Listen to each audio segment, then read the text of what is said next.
Hello and welcome everyone to our Thursday stream here. You might notice something a little bit different. We're sitting down in real Yes, chairs. actual real chairs. Luxury. Yeah. As the how many were there? 4 Yorkshiremen? You know, the ones that are like, oh, you lived in a whole shoebox. Luxury. Yeah, well, normally we're sitting on these stools, but today I moved my chair all the way from my desk over here. So we're basically in the lap of luxury right now, which is great. But welcome everyone. I really hope everybody's having a good day today. It's good seeing everybody here. Glad to see that we have people tuning in from the stream from work. You know, I see you over there. I see what you're doing. We see our Canadian friend there. Oh yeah, we got Rogan in the chat. Shout out Rogan. We got Rogan over there. If you'd like to go watch his Tuesday streams, he's been playing his own Humankind playthrough. And he's on a little bit more of a North America time zone situation, so that's kind of nice.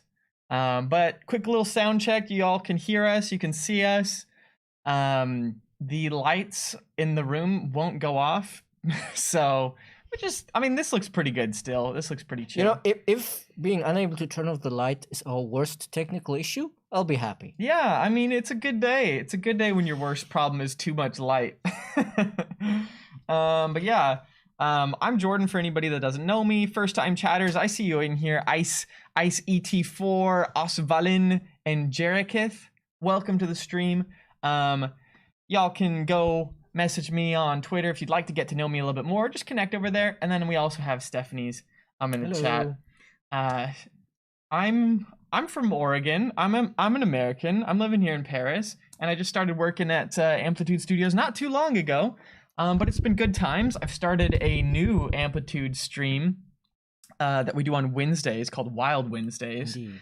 And it's been pretty wild over there, especially when I don't know what to expect from the games that I've been playing, because I've been playing Yakuza. Like Yakuza. I've been playing variety games, and it's been pretty interesting. So that's been good. I actually think we're gonna be playing Super Monkey Ball, Banana Blitz, or Monkey Ball Mania. I don't even know exactly what it's called. There's 2 of them, but one of them is kind of like a rework of an old GameCube game that I really liked playing. So I think that's what I'm going to be playing next Wild Wednesday. So yeah, I'm sorry that I always miss most of your Wild Wednesday streams. I always try to tune in, and I watch the first half hour, and then it's meeting time for me. Yeah, no, it's all good. It's all good. No worries. The Wednesdays be wild. So. You know, if I were good at French, maybe I would be able to listen to your stream and the meeting. But I'm not good enough at French to listen to that with only one ear. They don't have the meetings in English? Depends on the meeting. They demand you speak French? It depends on the meeting and who's in the meeting. And in general, of course, you know, the colleagues here are more comfortable speaking French because for the most part it's their native language. This is true. You know, if I listen with, you know, my full attention, it's fine. I can understand what they're talking about, unless it gets super technical because the 3D programmer is talking about the code or something like that.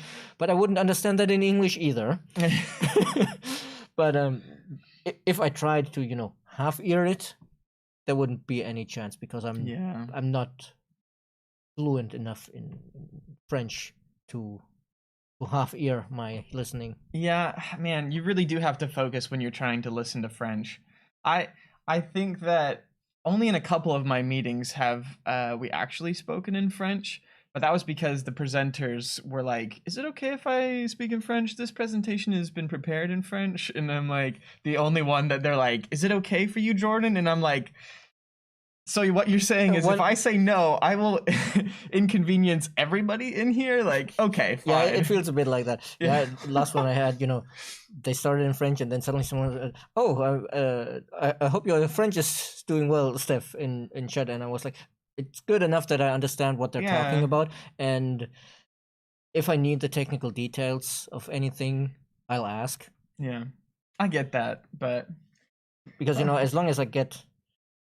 for the review meetings of, you know, what we're working on for Humankind and stuff like that, it's like I need to understand what they're working on. I don't necessarily need to understand specifically when the programmer says, "Oh, I worked on the shaders and whatever." Right, It's like right. The technical the vocabulary. technical vocabulary would be beyond me in English as well. Like I only have a vague idea of programming. Right. But as long as I understand this will make that look better, or this will fix this bug, that's fine. Yeah. Well, shall we get started? Yeah, let's get started. For those of you that haven't been here, last week, the current situation with our game is that, well, for those of you that don't know, we're doing currently a Challenge the Dev series here. Is that the right save? Yes, that is. We are the Zhao currently, but the last... Hey, more bits. Hey, more bits. I think it's been a while since I've seen you in chat. Welcome back. It's good having you. Yes. But anyways, yeah, so you guys decided on our Twitter poll that you wanted us to play an islands map. And so that's what we did. We made it as much water, as little land, and as many continents as possible.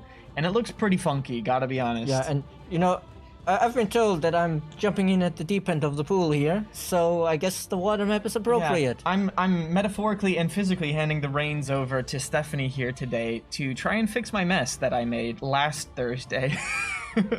Because I basically got us vassalized and almost conquered. I was having a conversation with Dark Arrow, Sochio, earlier today about that. It's not necessarily bad, because if you're a vassal and you manage to break free, you get fame for that. Oh, so what you're saying is I essentially am going to perform a slingshot maneuver? Yes, let's call this the Homan transfer of fame score. Exactly. We're doing the sneaky yet effective slingshot I maneuver actually here. had a discussion with him because he was having trouble finding iron, and so I thought, it might be good to deliberately let yourself be vassalized to get access to your liege's iron. Then you can build up and break free and get fame for that. And also, while you're vassalized, the other people might stop bothering you. Right, that does make sense. They did stop attacking us immediately, which was kind of nice, because they're looking at it and they're thinking, that other guy, their liege, they might protect them. Yeah. You also get all the resources of the master. Interesting. As far as I know, it's shared both ways. I like that t-shirt. This is my Hawaiian Star Wars shirt. It's pretty dope. I like it. I got it at like a Macy's or something. The Hawaiian Star Wars shirt. Does one wear that on? Oh, what was the planet in Rogue One called? The one where they stole the plans. You know the one. Yeah, I know. Yeah, the one with the it's got great beaches. with the shield and all. Exactly, it had great beaches until they started bombing them. Yeah, I mean there was a lot of sand flying around. That's true. The only thing that I remember from Rogue One was, that I remember about Rogue One is the whole many Bothans died to bring us this information. I always felt, that was of course on the line from the original Star Wars. Yeah. And I always felt like it was meant to say oh, this information was really hard to get. Yeah. But since the Bothans had not previously been established as amazing spies, you could also understand it as the Bothans are just bad spies. It could have been, yeah. I feel like I played the Star Wars Battlefront 2 on the PlayStation, and you could play as a Bothan spy, and I think you could actually go invisible. I think you had an invisibility cloak. You could be like Harry Potter up in there, and you just went whoosh. And but you only had a little pistol. I don't know, it didn't seem very strong to me. I don't really like sneaky play. I usually like to go loud and proud. Shoot 'em up situation. I'm gonna adjust the camera a little bit. I want to see more of you. Oh yeah, I realize I am a little bit at the edge here. How's that? Oh no! Is that a little bit better? Can we see Stephanie a little bit more? That looks super. This administrative center here. Yeah. That is in a perfect spot for a Confucian school, which now we cannot build here. That would have been. It was really cool mountains, so it's a really cool place, but it would have been. We're making 28 signs a turn. That Confucian school there by itself would be 20 signs.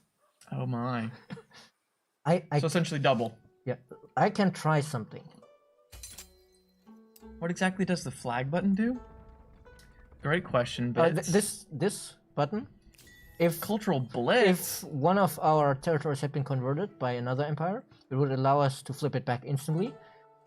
Because it's already under our control, we can take this one, for example, and say we spend 30 gold to get influence for each nearby territory that is under our influence, which would be 4 in this case. But since we have more influence than money, I don't want to do that right now. I might change my mind after I do this, because I can relocate the outpost. Okay. So I can We actually... already so I should tell you, this is where we had the original city that I tried to build. And I've relocated it to over there. Yeah. And I think I will just... you have one here, that's nice. We'll have to get this over here so we can get this mountain counting as well. But if I scoot this over just a little bit, outpost relocation to here. It suggests that this is a better spot, but since I want to build here, right, I need to get it over here. That makes sense. And now, when we get this 21 signs. And we get stability? We need that real bad, because our people are revolting right now. They're upset with my ruling. I should have actually... Ooh, Osvalen was on the same idea. Yeah, they're not attacking us anymore, so I guess we don't necessarily need the boat right now. I really wanted the boat, you know, to be fair. Yeah, I was excited about the boat. Actually, we're going to 31, but wait, why are we still in rebellion? Hey, Yorkie no, it's conversion, not rebellion. Okay, that's fine. We're converting. I guess we're going to adopt the Olmec religion. Olmec religion. Do we know what they have? No, we can't. We can't see it right now, I think. Olmec's polytheism. Yeah, but I mean, if they already had picked a tenet. Oh, I see. Terrible spies with a great rep would be appropriate for the Star Wars universe. Let's face it, Boba Fett was meant to be an amazing merc, but in the original trilogy, he had 5 lines, and one of them was In all fairness, he was going up against plot armor. Yeah, I mean, he couldn't actually kill them, right? And I'm pretty sure, you know, they did capture Han Solo.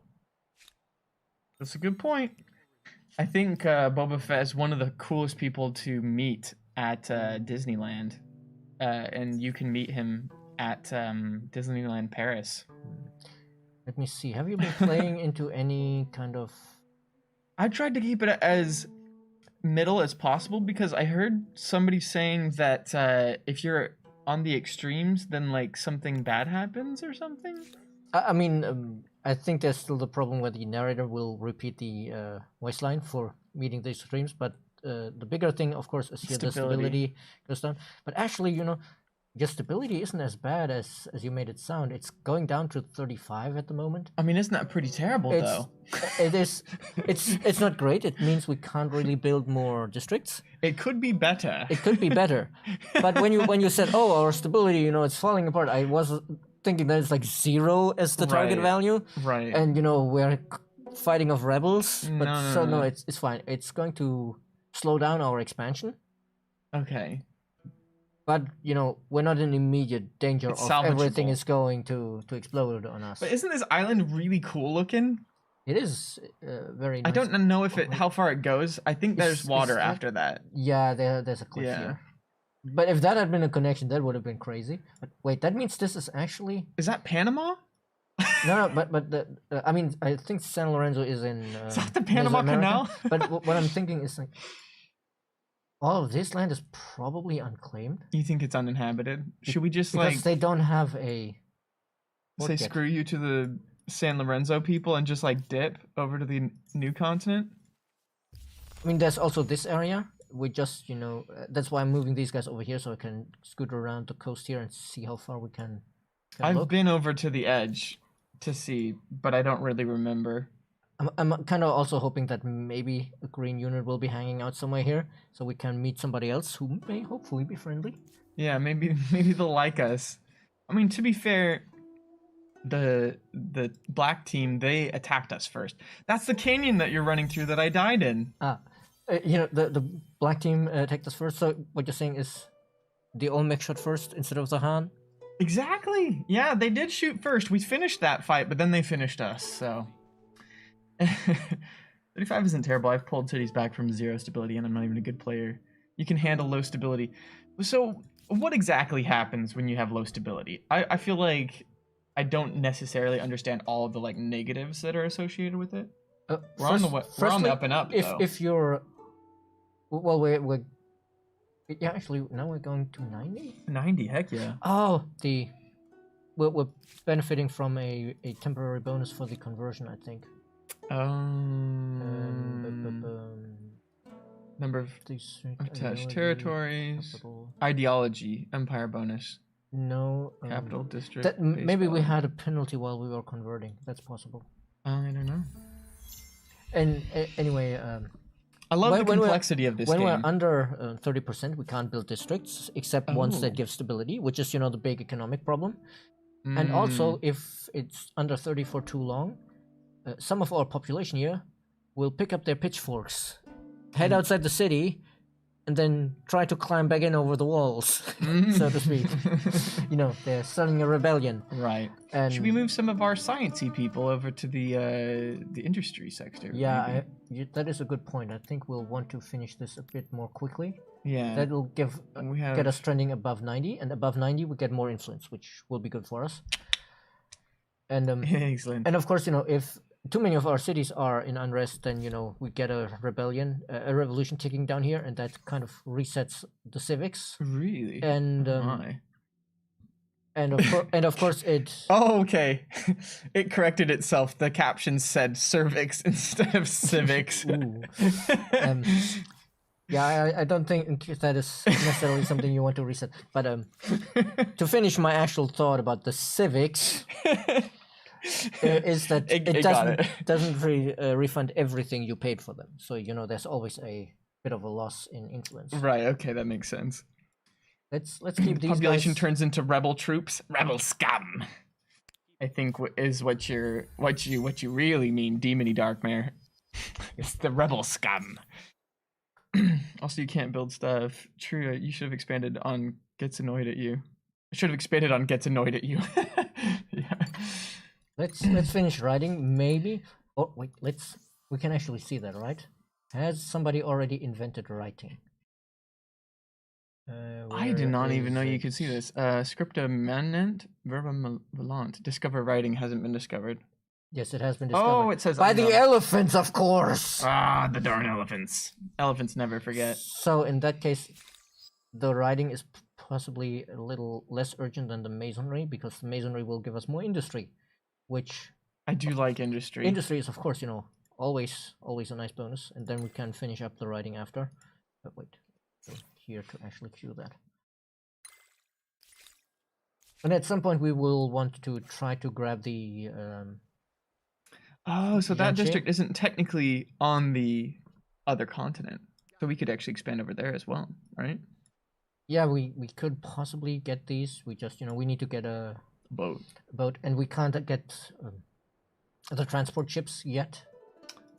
I thought we have one, the Petanker or whatever. That's a warship, the Pentacontra. Oh, it's the other one. The transport ships unlock in the classical era. No, I swear we have a boarding ship.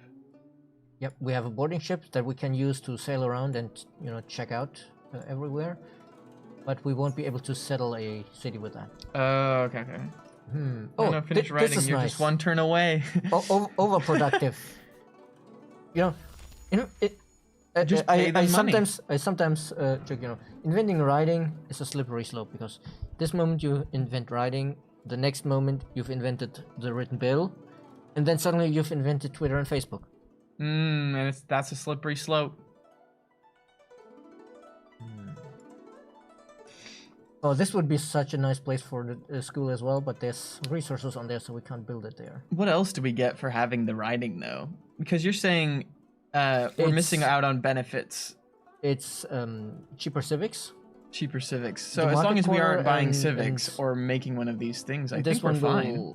Will help as well in the long run, being able to build that. But more importantly, the writing is important for some of the follow-up technologies like science districts, and I think some of the yeah, there's influence, and some of the stability technologies are on this line as well. Much further down the line, I think. Where is it? Here. Tech Stability per trees. researchers. Would this be considered a tech tree? I guess it's more of like a research tree. But I mean, technology. Technology Tech tree in itself technology. is such an abstract concept, really. Yeah. Like, what counts as a technology? Some people say it's like Spoons? yeah, I was about to Spoons say, are technology. Some people regard technology as only like the kind of inventions that results in physical stuff you use, like machines, Right. tools, whatever. While others would say that, a concept that you invented, like a new mathematical algorithm, is a technology. Right, But you right. can't touch that at all. It's an abstract technology. And there's definitely technologies in that sense that are extremely crucial to the modern world, like several encryption algorithms without which all of the online banking and stuff wouldn't work. That makes sense, yeah. Somebody already got the fame boost for it, so we're not the first to discover writing. Yep. Bummer. It's actually. But we could be the first to discover rock and roll. Do we need to adopt the Spanish for that to go with the trailer? Maybe. Who's the first country to have rock and roll produced music? Would that be the United States? Yeah, in the reality, it would be United States, probably, because or England. You think? I bet there were some British rock bands. The thing is, of course, there were British rock bands, but in the end, rock and roll kind of traces its heritage back to like jazz and blues, which is very much an American origin. That's fair. That's a good point. What is everybody's favorite genre of music in chat? I'm curious what kind of music lovers we have in the chat. I feel like the strategy community, the Ampli family, is a very diverse. This is where the harbor was. Okay, I was looking around here. We built it way the heck up there. I forgot about that. That's good, because this is a spot that gives you a lot of food. But I was looking like down here somewhere, and I couldn't find it. We needed people because we were sacrificing them to the blood gods, and No, wait. Wrong game. That's when you play Total Warhammer on stream. Okay. What genre is Vance Joy? I don't know who Vance Joy is. I don't know the name either. Okay. Well, I'm gonna look it up for Cupcake Sama. Also, welcome to the stream.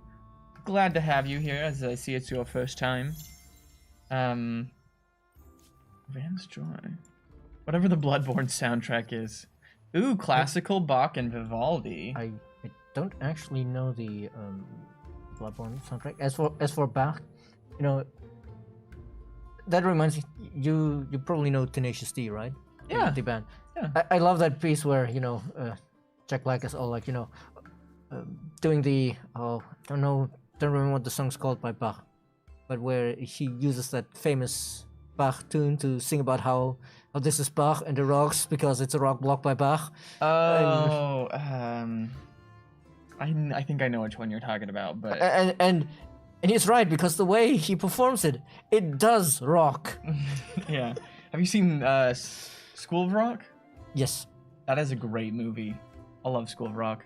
Is video game music a genre? Sure. And what's up, Changlini? How you doing? Oh no, do I have to just pick one? Yeah, you do, Saikana. Just one.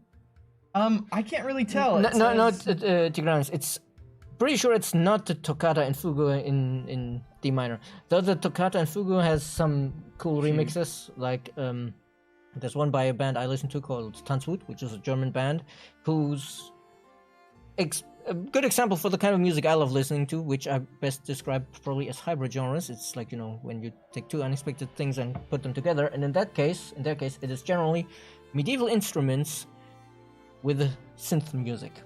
Oh. And so they have the opening is of course the traditional toccata with the organ and everything. Mm-hmm.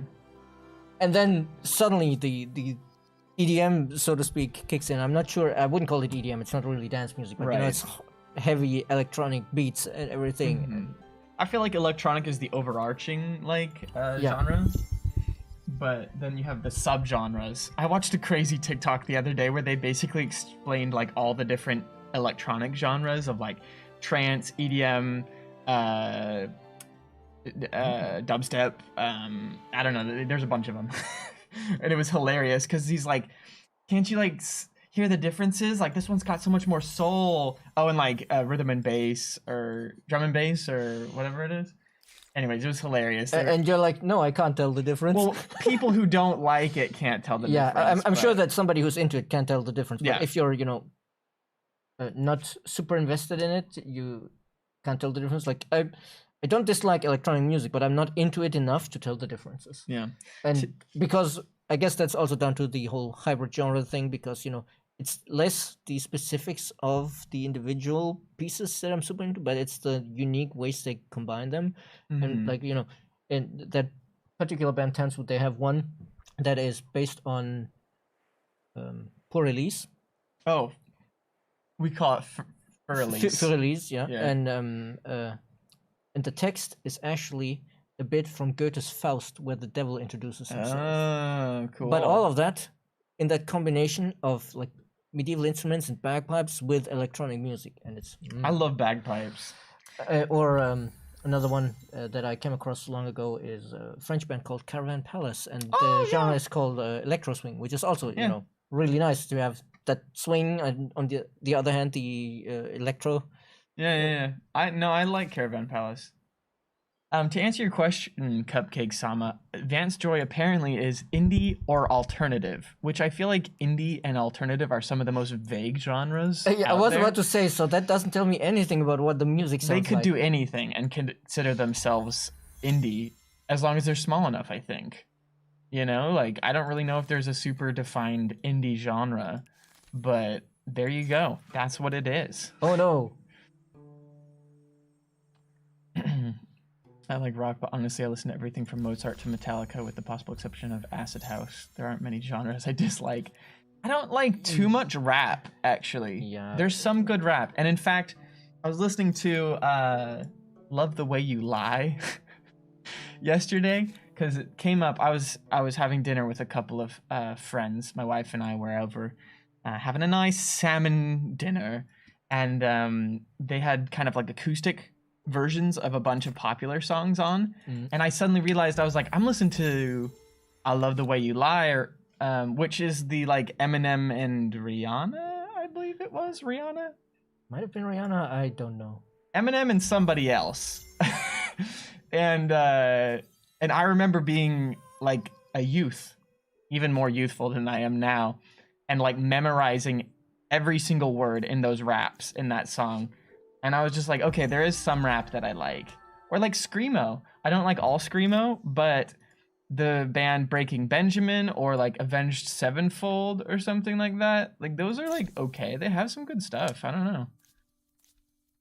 I listen to a lot of synthwave and various related electronic genres and a lot of game soundtracks, which are a ton of genres. Yeah, I feel like game music kind of isn't, like we're saying, it isn't a genre. Yeah, it's... But... Also, somebody was saying there's a curiosity north of that island that I think we passed a bit ago. Here, yeah, possibly. More interested in scouting the map. Like, yeah, I saw one here, but we can't, get off this boat. People off the boat. I'm trying to decide what culture we should pick now. Oh, we can. Oh, yeah. Let's get out of the ancient area. So we could. Yeah, this one is probably not a good idea because it's about faith, and we've just been converted by somebody else. Yeah. So that might actually be. What genre would you fit Baba Yetu into? African? Soul? I don't know how to define that genre. I actually sang that in the choir in high school. Baba Yetu Yetu Liye Inkuli. I'm thinking the Carthaginians could be cool because we can build the coastlands for big industry. Possibly the war elephants. Mm-hmm. The other option is the Celts for a unit that doesn't require resources because naked dudes. We're not exactly swimming in resources. I like the naked dudes a lot actually, and also the Celts because they're like, kind of Irish, I guess. And a lot of the other options are not appealing to us in our current situation. Celts. Go Greeks for science, says Tigranes. And yeah, that is one other. Wait, actually, they only need one. That's actually a good option. Hoplites. Hey, I'm down for a hoplite army. That sounds cool too. Naked dudes or elephants? What a choice. Hey, the elephants are naked as well. The elephants always fight naked. Caravan Palace is fun. I saw them when they were in Seattle a while ago. Really? That's awesome. Or right, another one of the weird combinations that I guess weird combination to our Western ears that came up in a chat before, the Who or Who, Oh, the or Who, right? Yeah. you know that Mongolian band, like The HU. Who HU, not WHO. Yeah. And rock music, but with Mongolian throat singing and traditional Mongolian stringed instruments, and it's just cool. Yeah. I chose the Metropolitan difficulty because I'm bad at the game, and even though we were in Metropolitan, I still got vassalized, so I think it was probably a good choice. Oh, hey, we have a set us free grievance. We just need to get more war support. Let feeling my tyrannical. people go. The strength. Their strength to us is supposedly overwhelming. Let's see. They have. I don't believe their strength. A Moses. I don't think their strength is overwhelming compared to us. Yeah, Not with a couple of scouts and a couple of javelin throwers. Their scouts destroyed us, but we weren't prepared for it. We only had scouts at the time. Yeah, now we have like warriors and archers. So. And actually, we should make a priority of the hoplites, I think. Making the demand grants war support, no? I think other demands would grant war support, but I don't think we can actually... Making the demand would grant war support while it stands. I'm hesitant to make it now, because they might immediately reject it and force us to go to war or not. So I want to wait a couple of turns, so at least our war support is properly higher than theirs. Right, so that we have an advantage if we actually go to war again. That makes sense. Moyen for fusion of traditional Chinese instruments and modern. They also do a lot of anime covers. Interesting, Cubicle Dexter. I've never heard of Moyen. Sounds cool, though. I think a lot of the Chinese instruments are really cool, especially the one where it's like a really long neck and then like a box at the bottom. That's like it's like really waily. It's not like a violin, because it sounds a lot more like got a lot more vibrato, I guess, and it's got a lot less pure of a sound. Yeah, I think violin's very clean. I think I know the instrument. I can't remember the name of it. I don't think I've ever known the name of it. But they use a lot of it in Avatar: The Last Airbender. You know. Yeah. Also, they call the horn a sungi horn. Is it the shamisen? Maybe that sounds Japanese though. Is that not Japanese? No, I think I've heard shamisen for a Chinese instrument, but it's maybe. I don't think it's spelled like that. They also had these cool like boards that are like flat harps on a table that were kind of cool. That they like do like ding ding ding ding ding. It's closer to a guitar. Oh, the shamisen is the one where they have that big flat kind of like fan shaped guitar pick that they go ding ding ding. Like I'm talking about the one that you have a bow. It's like a bow for like a violin thing, but it's like a long, skinny... I don't know. The Yoshida brothers. Okay, yeah. There's a very cool thread about life as a vassal in Civ Fanatics 1. And win a game while staying a vassal. Something not possible in Civ. Really? That's kind of cool. Okay. Derived from the Sanxian, which is Chinese. The table harp is the primary instrument of the Moyen. That's so cool, the guzheng. That's super cool, yeah. The guzheng, I think Arnaud actually plays that for some of the Chinese pieces in Humankind. Ooh. Or no, not Arnaud does play it himself. He got an expert to play it. That's probably good. Arnaud played the... An hour and 30 Yorkie. An ancient Greek harp-like instrument was what Arnaud played, but I don't remember the name. My eyelid suddenly... I'm actually thinking about it. That is probably that said ancient harp-like instrument because we are the Greeks now. Yeah, okay, yeah. And if the violin-like instrument you're thinking of only has 2 strings, then it's the erhu. Oh, okay, yeah. I actually think that's what I'm thinking of. But it sounds so like, almost like sad. I feel like it sounds sad. If that makes sense. If it is the sound I'm thinking of, then I do think it makes sense. Yes. Yeah, but I think it's a really cool instrument though, because it's so simple. It's so simple yet can provide such like beautiful overtones to a cinematic or even just like a speech, you know? Yeah, it's nice melancholy. I like it. You know, I realize I asked now what everybody's favorite genre of music without offering up my own. I would probably say that my favorite genre of music is electronic in general genre. But I love so many other genres of music that it feels bad to say that, because I really love like oldies, like a lot of classic American oldies. You know, like I don't know, the Bee Gees, Chicago, Hale and Oates. Like I don't know. There's just so many good bands out there. I love Cake. Has anybody heard of the band Cake? I saw them in concert. They're super funny. My favorite all-time band is Daft Punk.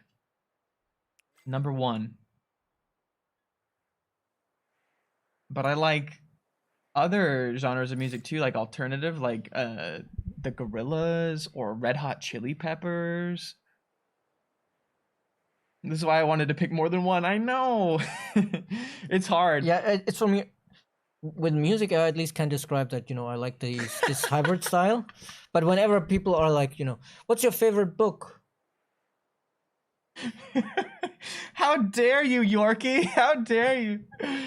He made the redheaded joke. All right, that's the only one that you get for this stream, all right? But as I say, with music, I can at least say, oh yeah, this kind of hybrid fusion kind of style I enjoy a lot, even though I don't really have a favorite genre of music. Right. But whenever people are, what's your favorite book? What's your favorite game? What's your favorite TV show? It's like, that kind of depends on my day and mood, which one comes to mind first. Yeah. And it's very mood based for me. Like I'll listen to, like, let's say, what did I listen to on the way to work this morning on the train? I listened to Christmas music for a little bit. And then I think I switched to oldies. It was a weird train ride. I was really feeling the like nature vibes, because looking outside of the train on my way to work, I could see all the trees that were changing color, and I was just kind of like, oh my gosh, it's so beautiful. And it's so weird. You'll notice when you're on public transportation, everybody is just like looking at their phones. They're either looking at their phones or they're closing their eyes or something like that. But I'm sitting there freaking staring out the window, just like in awe at the beautiful trees. And like, I mean, Paris is a beautiful city to fly past on a train, especially from where I come from Disneyland towards downtown. It's like it's super beautiful because you're outside on top of a track. It's like above ground for most of it, and then once you get into the city it goes under. And this lady saw me looking outside, and she's just like, what's so interesting out there? And I think she realized, it's like, nature. The world is beautiful. Like, the world is out there. I don't know, like, just look out the window once in a while. It's pretty. I'm torn. I know we're not going to tear up the tapestry here, because we don't want to face those bad consequences if we're caught selling it. But, on the one hand, we could use patriotic to build more units. I like this. On the other hand, we could use ferocious to get a combat bonus and immediately try to push for it. But we haven't upgraded yet because we're not in a great economic spot, and I'm actually thinking, for the time being, let's be money makers. Let's put it like this, so we can upgrade these guys a lot more quickly, which is why this was tempting for a moment. Yeah. That is 150 money. Should we chance it?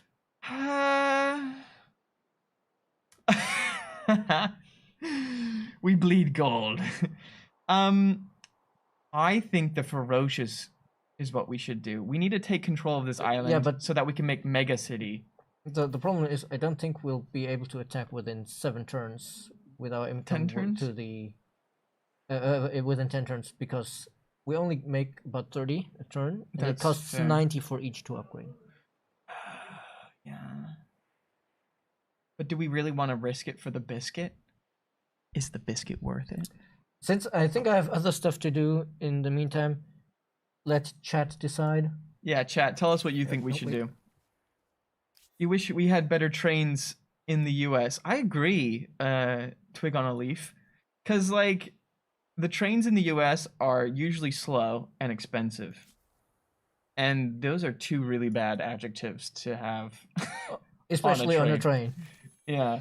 Like, let me tell you, in China, you can get a train from one side of the country to the other for, like, I don't know, like $30 or something. It's crazy. You might not have a very great seat, and obviously there's the conversion between dollars and yuan, but like it's very inexpensive. And you can even buy like a bed on the train and it's still not that bad. It's more like $100 probably. But in the US, I think it's more expensive to ride a train than it is to sometimes even like take a, I don't know, like rent a car, you know, or something, which is crazy. We got 1 for sell, 2 for sell, 1 for play it safe. We got 2 sells and 1 safe. Let's risk it. Risk it for the biscuit.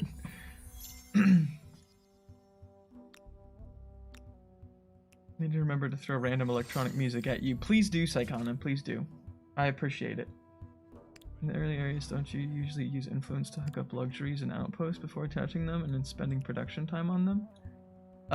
Yeah. Usually, yeah, but I was in a rush to get the bonus production from all the forests around here, since, you know, we need to crank out some units. Yeah, heck yeah. Sir, well, I promise you, if it weren't fun to watch, I would stop making a joke about you being a redhead. I'd like to know that my prediction was in fact true. You did not list that as your genre. This is true. I do like some soul music.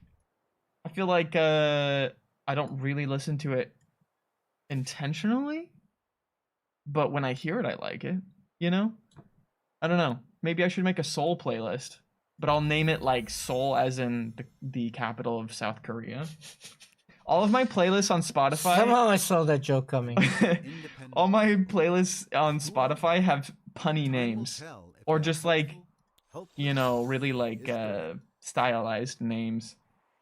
So I have like a Korean rap and stuff one that's just called Foreign Vibes. Called Foreign Vibes. I'm trying to remember what my other ones are called.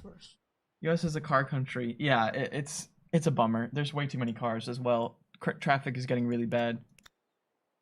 More expensive to take a train than to fly.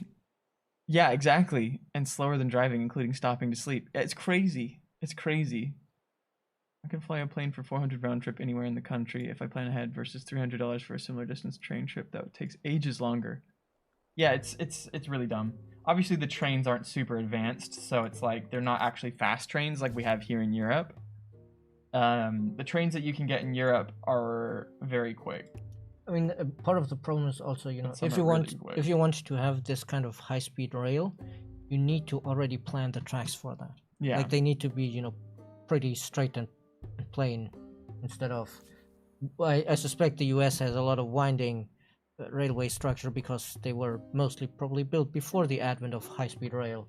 Yeah, they were built for like cargo and stuff. Mm-hmm. Yeah, the transcontinental or whatever.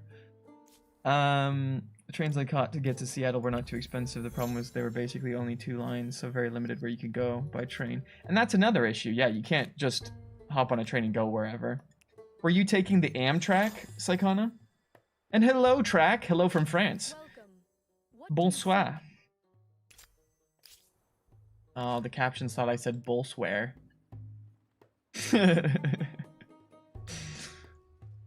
The US is built on personal car ownership, though. In a lot of places, if you don't own a car, you might as well not be a member of society. I lived in a small town, an hour's drive from the nearest city of 30,000. There's no taxis, buses, trains, coaches, or anything else stopping at this town. Yeah, it's very difficult to not have a car in the US. And if you do try and take buses, you'll wait for a long time, and you will not get exactly where you want to go. How is the public transportation in Seattle? I figure it's a bigger city. How's the fight going? We're kicking butt. Well, the fight is not going as planned because, you know, I'm intended to be the attacker, and then we're not the attacker because the AI was quicker than we were. But I think, you know, we're probably going to do some good damage against this javelin thrower here with this swordsman. So we should have we should have space to bring the reinforcements over here next round. And we chased one of them off over here, so we're already, you know, looking reasonable on the war score here. They technically still have more than us, but we haven't won the battle fight yet. Yeah, that's a good point. Elephants are besieging Indies, which reminds me to ask developers, are you aware of the endless sieges? Indies never counteract, and AI culture spends 60 turns to lock the map in hopeless protracted siege. I am not aware of that personally. No, we are aware of the bug. I don't know if it's going to be fixed. I don't, you know all of the commits that have been made. It's just specifically with that culture. Yeah, I think it's specifically if they are sieging, when you eliminate them, the siege never ends because the AI is kind of not super there anymore, I guess. Interesting. But yeah, that's definitely something that will probably get addressed later. As we currently have a lot of big fish to fry. And I mean that is definitely a fish that should be fried at some point. But I can't, you know, speak to the when it will happen. Okay, they only have this guy left, which is great. Hopefully they finally finish the LA to San Francisco bullet train they've been building for years. That would be cool. I have a feeling that it'll be very expensive, though. It's called the Sounder. Oh, interesting. I've never heard of that, actually. Time for me to go do that now. Oof, take care. Y'all have fun. Cupcake, Sama, thank you for being here. Have a fantastic day. Buses are pretty readily available in the light rail system, similar to the tramway here in France, is growing to be better and better. Problem is you still need a car to get to the bus stop. And by sometimes I mean fairly often, yeah. Because you live out of the city or you live in the suburbs and there's not a bus, you know, to the bus stop. Or the train stop, I mean.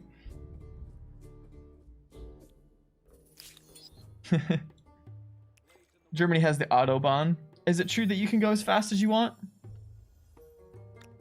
Yes, in many places, technically no legal speed limit, yeah, but in practice, you know, most people go at reasonable speeds, so usually, unless you're, you know, around in the middle of the night when nobody else is there, you usually can't go, like, crazy fast. Right. I figure traffic is also a thing, probably. Yep. I don't care. I think it depends on the city you live in. I'm in the DC area and not a problem without a car, but where I grew up in Buffalo, you need one. Yeah, I mean, I agree. There's definitely some places in the US where you could get away with not having a car. Maybe if you had a bike or something. But most places in the US, it's almost impossible. Like, to keep a job. If you don't have a job or you work from home, then, like, I guess you're fine, but...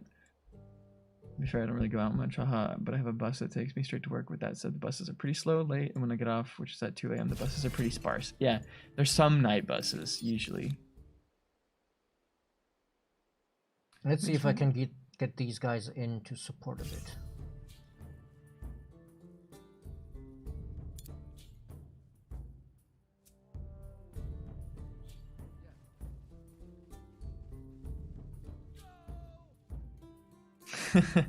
You moved from the UK to the US. What a shock. What a culture shock. Been 6 years and I keep getting one of those days. I keep thinking one of these days it won't feel like culture shock anymore. I don't know. I guess it depends on your adoption of the culture. How American are you feeling, Yorkie? Probably not too much. The thing that's been annoying me the most is that when I go to siege a city, the troops stationed with that city immediately attack me. I barely have time to click the assault button, and only if I reload and am prepared. I have noticed that too, where it's almost impossible to beat them to the click. Yeah, the AI clicks super fast. I definitely think that'd be something that, you know, would be looked at. Yeah, hopefully, but I'm not sure if it's like the top priority right now, I mean, because there's, you know, currently we other want AI multiplayer issues. to be stable and the Mac build to be fully released. You know, Yeah. those are the two top priorities. Yeah, but of course, you know, both of those are not a AI team Yeah, problems. they're But separate the AI teams. team, I think, you know, is more concerned right now with the feedback about, you know, the performance of the AI in the late game. A lot of people are saying, you know, it doesn't do well in the late game.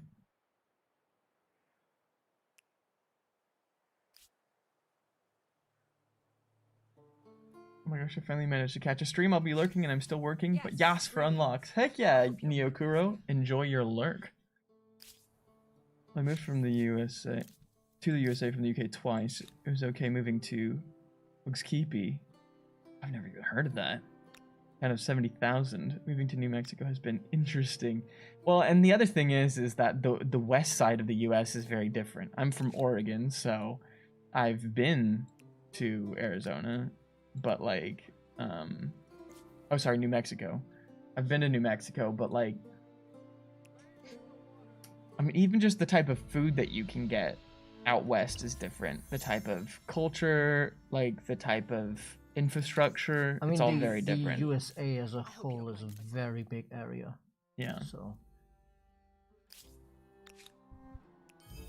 We get an option to have players take simultaneous turns, but AI takes turn after the player. I think that's even more complicated than just making everything sequential.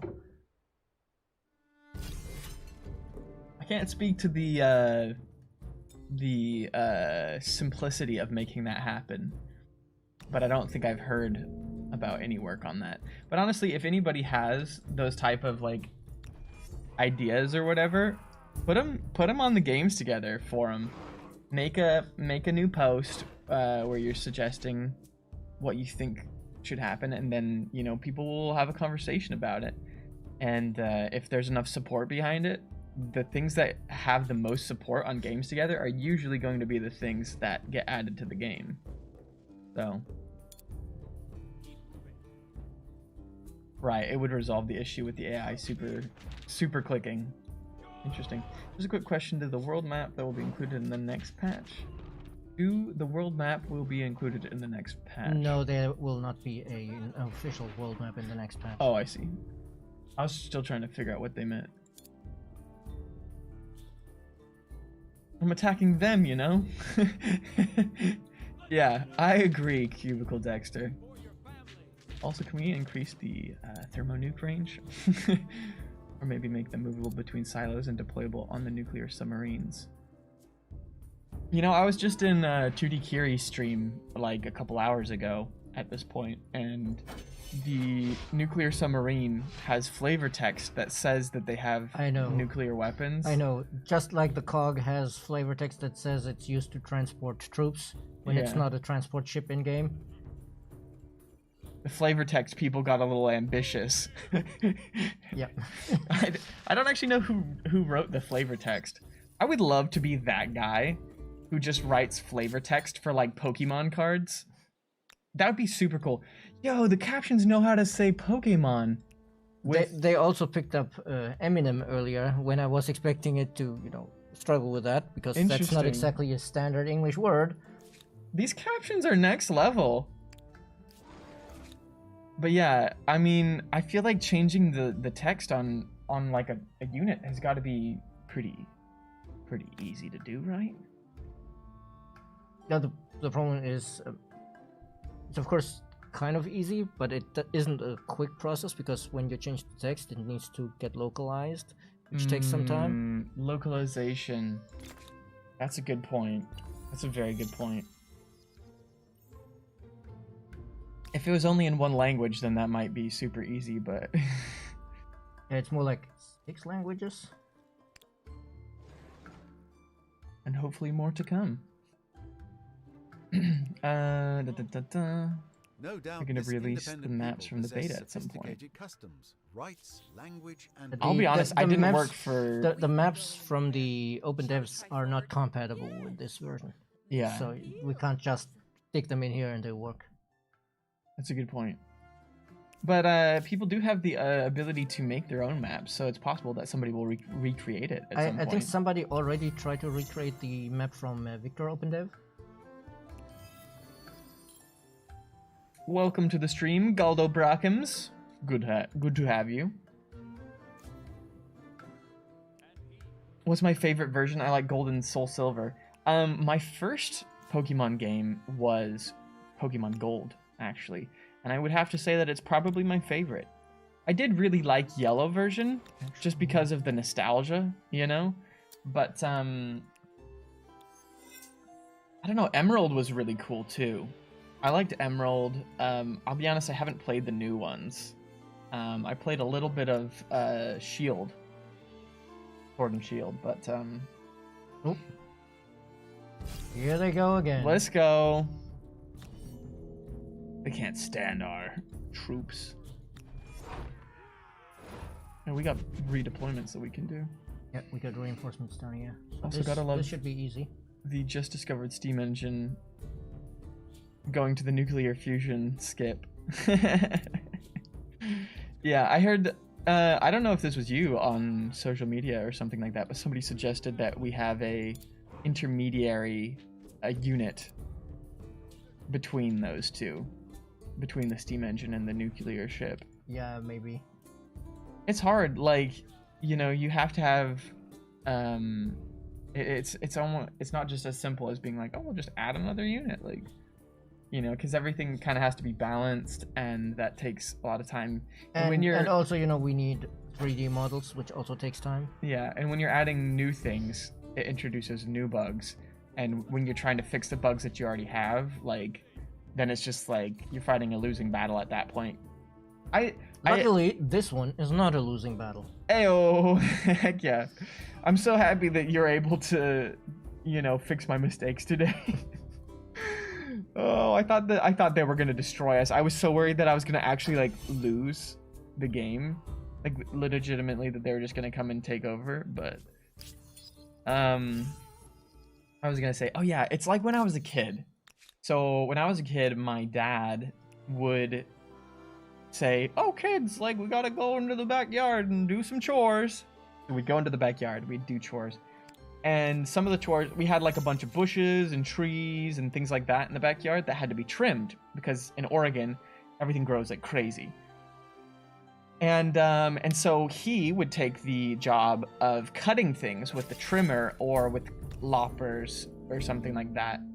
Well, usually because we were too small to actually use the, you know, blades. Yep. And things like that. But also because it's a lot easier to cut things down than it is to collect everything off the floor and put it in a, you know, a whatever, the bin. And so yeah, I feel like making new units is like cutting branches off the tree. And then fixing the bugs is like trying to get all the like droppings into a pile. It's so much harder. I would, if anybody gave me the option to choose which job, I would be like, I would love to cut the branches, please. I don't want to clean up. Gotta pop off for a bit. Great to catch a stream early. Yeah, thank you so much for being here, Cubicle Dexter. Have a good one.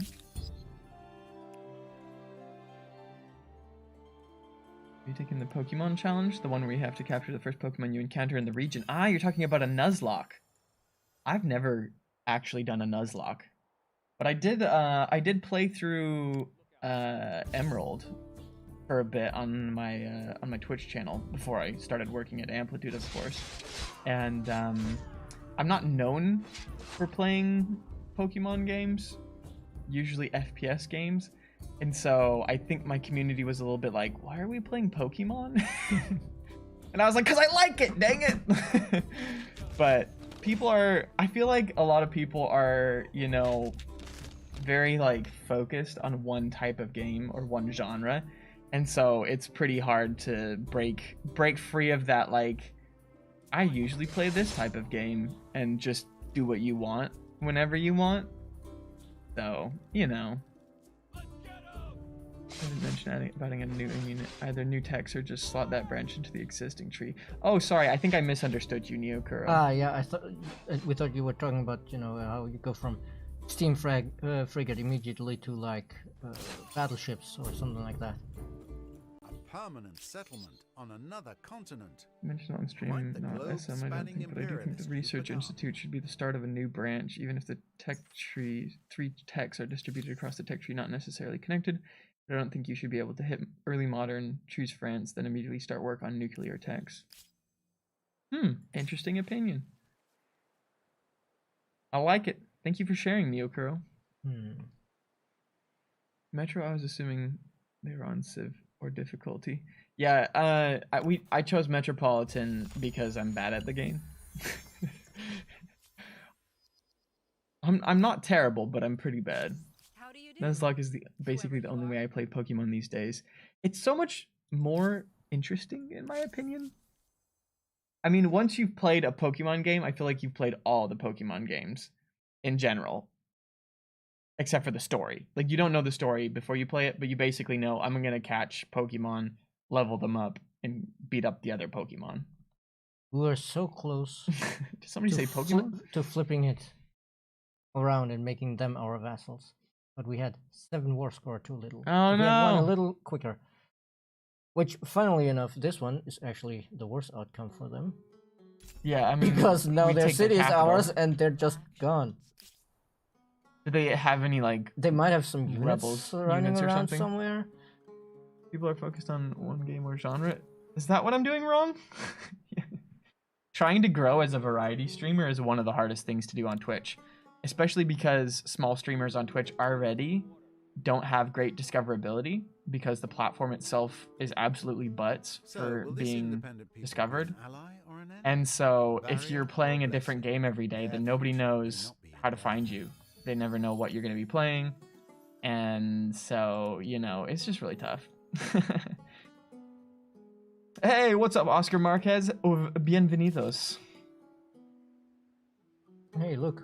I guess my genre is not shooter. Yeah, but unfortunately that's not actually a real genre. It's a very broad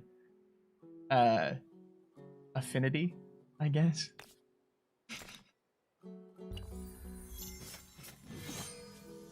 Depends on the person. The Morians have fallen.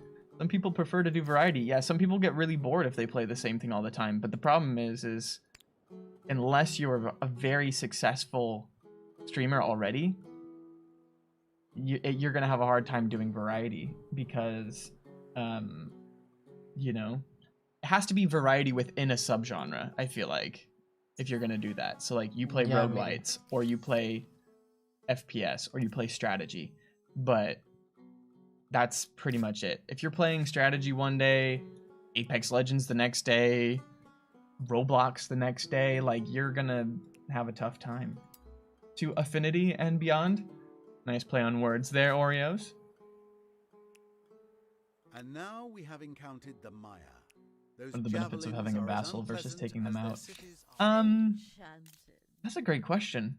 Why would you want to vassalize, Well, vaseline them? they pay you money, but also simply because taking all of the cities may put you far over your city cap, and you may not want that. So you vassalize them, and you know maybe you come back later. That's true. Oh, we technically have 2 cities now. Yeah, I will try to liberate them. Probably might liberate them, and then you know reconquer them when we have the technology to merge it. Okay. Because the challenge is we can only have 1 city. So we could also city. burn it down and reclaim the territory. But I think it's probably easier if we just liberate it. The one thing I wanted to check was I now have 3 Lewises. oh no, 15 turns for the Stonehenge and 9 for the no, that's too long. So yeah, we'll where is it? Liberate. They will just my be people. an independent people allied to us for the time being. Cool. You're shopping with your mother? I love it. Back when I was living at home, I always went shopping with my mom. It was our bonding time. We always went shopping together. I love my mom.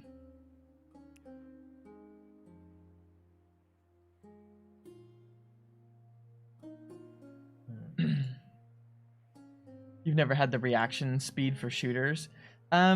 Reaction speed is a combination of two things. Inherent reaction timing, which has a lot to do with your age and your eyesight. And then the second one is not actually reaction timing, it's about predicting. So people think that, you know, people like Shroud have really fast reaction time, and they do have a very high base reaction time. But a big reason why Shroud is so good at some of the video games that he plays is because he plays for so many hours that it's not a I saw a person and then I look and shoot at them. It's a I expected a person. I expected them to be there, and they happen to be there because I've played it so many times that I know, like a heat map of the places where to look.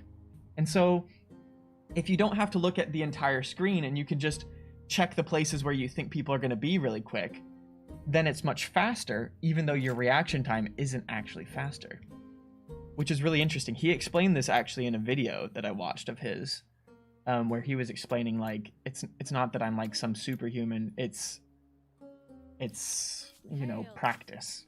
And that feels weird to say. Yeah, for me, one of the things, like, I don't know about my reaction time, but the thing that always gets me with shooters, especially multiplayer shooters, is just my situational awareness. Like, I don't manage to take everything in at once, which is, you know, that's also a practice thing of, you know, when you know where stuff might be happening, it's a lot easier to take it all in. Yeah. Because you only focus on those areas. And I just do horribly with that, and it always goes badly for me. Yeah. Interestingly enough, I feel like with FPS games as well, there's a difference between a casual player and a sweaty player, in the sense that if you're trying harder to pay more attention, then you're going to have a faster reaction time than somebody who's just trying to have a good time. Yeah. And like when I'm streaming and stuff and playing FPS games, it's super hard to be competitively good at an FPS game when you're constantly checking chat, you know, and you're like, of course I'm gonna miss something. Maybe somebody flashed on the screen for a second and you didn't notice them because you were actually looking the other way. Like, and then chat starts screaming at you because you missed that guy. Yeah, you're like, there's a dude. Like, you're like, oh shoot, where? I was reading chat. Well, I'm gonna dip. Final insult for your deceased enemy. Limitation of their women and all that jazz. Well, I mean, we conquered them and we're like, we actually don't want your city. Let's burn it. No, we liberated them. No, I know. They were saying if you burn their city, that would be like the last disrespect. Yeah. But, you know, we didn't pick the Huns, so we can't do the whole, to crush your enemies, see them driven before you, and hear the lamentations of their women. Mm-hmm. That was probably, you know, it's weird. I am German, but whenever I try to do a German accent in English, it comes out nothing like a German accent. Sound a little Russian, to be fair. I feel like my German accent, my fake German accent, is much more like the kind of whiny sounding German accent. That's not necessarily super indicative of German people, like in general. What always happens to me is when I've been speaking English a lot and then I try to switch back to German, I speak German with an English accent. That's so funny. The reversal of your languages. I think in English a lot. Like even at home, to myself. Mm-hmm. Which says a lot about, you know, my respective attitude to the languages, I guess. Yeah. Dark Arrow, I think the thing that Aim Labs actually helps with is not reaction time or anything like that. It's just muscle memory, because a lot of being good at some of those like faster paced games is being able to move your hand and fingers the same way every time. And so if you know, like, you know exactly where you're gonna move it, before you do it because you've practiced that movement so many times, then you'll just be better, right? Hey, there's the lights finally went off. I'm sure they'll be What's up, Doondra Sellers over on YouTube? How you doing? Go to Xbox, yes or no? I do know that the studio really does want to have console support for this game. But I don't have any dates. I don't think it's extremely likely to happen anytime soon. Yeah, probably a later on down the road type of thing. Gonna leave a lurk, just finished work. I need to go shopping for food too. Nice. Enjoy. Enjoy. Thank you, Neocurl.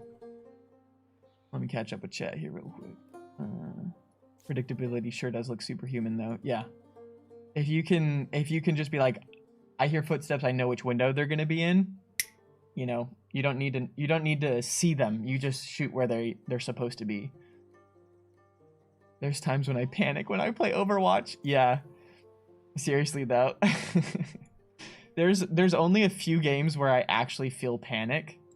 And usually they are the ones where I can lose everything when I'm playing. Like, you know, like the Escape from Tarkov type vibe. You know, if you say, oh, there's only some games you actually panic when you play them. Suggestion for one of the Wild Wednesday streams. Because it's also Sega published, as far as I know, because it's by a Creative Assembly. Alien Isolation. Alien Isolation. Is it a scary game? You've seen the Alien movies, have you? I've seen clips from the Alien movies. Yeah, imagine you're one of those humans on a station with one of those aliens. Okay, so it's tense. It's very tense. It's very tense. I might have to look into that. We're definitely going to play Super Monkey Ball next week, we had, you know, yeah, of course, not necessarily next week because you already had plans. But I remember, you know, we did that once with Rogan and I, and we also had the one headphone situation. So I had the headphones, so I could hear it moving around and everything, and Rogan couldn't hear anything. So he was sitting there super cheery and chipper, and I'm like, freaking out. Always blame chat. I think it's always be closing, right? Nefarious Bread? Oh, when I was doing sales, it was always be closing.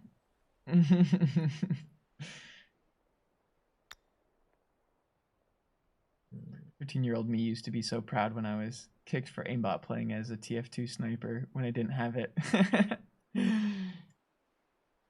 Picking chat when you're streaming is always fun, not just in shooters. I remember streaming Euro Truck and American Truck Simulator and tuning my truck in a very short-range ballistic missile by looking at chat while approaching a bend with a drop next to it. Oh no.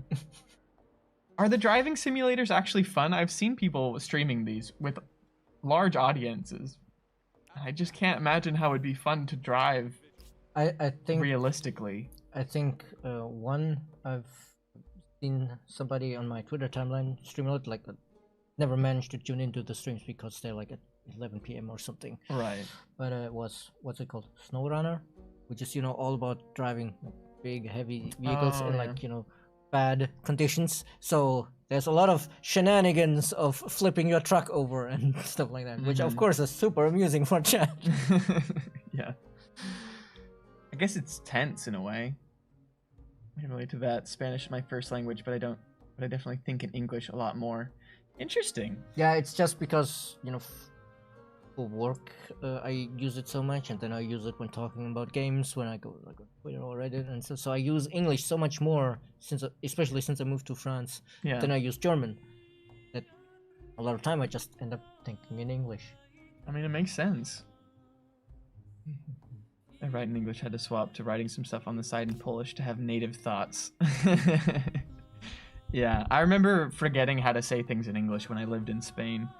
I don't have that problem here in France, though, because I don't speak French as much as I spoke Spanish. Ooh. I'm focused on some type of skills, like Apex is mostly aim, skill, and reaction time. Yeah, I get that. I think I never had this event before myself. Which one is it? I think this one is specifically for polytheism, possibly, because, you know, it looks very religious. So let's see, the years are long and your great deeds many in number. There's thus a grave danger that you and your people's most triumphant moments will be lost in time. Oh no, it might be about our fame score. Like tears in the rain. Ooh, that reference. What's that a reference to? Blade Runner. That's I've like never seen that. that's like one of the most famous lines Rutger Tears in the Hauer rain. says, where he's like, the Blade Runner has finally caught him at the end, and he's sitting there, the rain streaming down his face, and he's like, "Oh, I've seen things you people wouldn't believe, and attack ships on fire off the shoulders of Orion, sea beams glittering in the dark of Tannhauser Gate, all these moments lost in time, like tears in rain." Ooh, And then that's poetic. then he dies, and it's like, Dang, spoilers. I mean, it's whether or not he dies I is think not. it's been out for long enough. Yeah, it's been out for long enough, and also, I mean, that he dies makes the moment more poignant, right. but it's not like crucial to the plot It's of not the movie. plot. Yeah, right. Okay. There are a lot, but tortillas de patatas con cebolla always. I mean, you just call it tortilla. You don't call it tortilla de patatas, no? But Unless anyway, you're talking to Mexicans, I guess, who are gonna think a tortilla is a flat thing. But anyway, where was I? Right. So that none shall ever forget such shining accomplishments. The scribes of Port Royal should commemorate them in a more official and permanent form. A grandly written epic to be passed down the ages. But how should yesterday's glories be best depicted? Shall we deify it? Great tale should depict you as tantamount to a god. Your every achievement, a result of near omniscience. What do we look like, Horatio? Yeah, come on now. Humanize. Great accomplishments require many hands. This epic must hail your people's contributions, not merely your own. Or canvas. Ask the people which of your achievements they most admire. An epic centered on these will inspire them to greater things. What does learning do again? Is that More science. Okay. And then celebrating is stability. Yep. And fanatical will be religious. I think we're doing fine on stability. Maybe we go with the canvas. Let's go canvas. Create a tapestry. I would say my favorite thing to get, well, in Barcelona, was a dish called El Secret de Porc Ibéric, which isn't gonna caption very well. Wait, the secret of the Iberian pork? Yep. It's in Catalan, and it's this super delicious, juicy cut of belly meat, and secreto de cerdo ibérico. See, yeah. Well, in Spanish that's what it would be, but pork is pig in Catalan. And anyway, it's so juicy, double juice, and anyways, but then you also get it with really nice rustic bread that's been toasted slightly. And what you get is you get a tomato. Well, you get a garlic clove that's been cut in half, and you essentially grate the garlic clove onto the piece of bread, and then you take a tomato that's been cut in half, and you grate that into the piece of bread too, and then you take olive oil and you drizzle that on top of the bread, and a little bit of salt if you want, and you freaking eat it, and it's delicious and juicy because you put tomato into it. But yeah, those two things. Oh, also manjetes. I guess they'd be white beans. They have these really good. Oh shoot, butifarra amb manjetes or whatever. Which is like a sausage with white beans. It is a great recipe.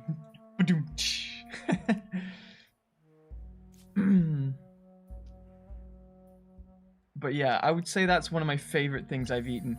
But there's also really good things like cassots, which are like these leeks. It's like a kind of like a green onion looking thing, but it's tastier than a green onion. And you dip it in this red sauce. That's super good. I mean, you have paella. That's really good too. Yeah, this is not a great island, but I think we should Figure out capture it what's on because that might be something Could be extremely oil. valuable. Exactly, it could be oil for the late game. Hello, Hello, Coldest Run. What's up? Tohu Vavouhu. That's a hard name to say. We'd wish we'd be so lucky to look like Horatio. Do I have Indeed. the picture anywhere close by? Oh, it's over there. Where do we put that outpost? None of these spots are great because of the way this region is. I guess this one will at That's least probably the finish best. reasonably quickly. What's the practical benefit of authority on the government access? I don't know. Wait, let me remind myself what bonus that was. I think, you know, the big benefit is really it makes it a lot harder for spies, you know, any invisible stealth units to get into your territory because of the detection range. Ooh, that could be pretty cool.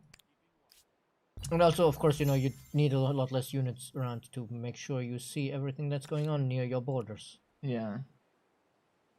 Ooh, I know things that chat doesn't know about I have a plans for the game that I can't talk about.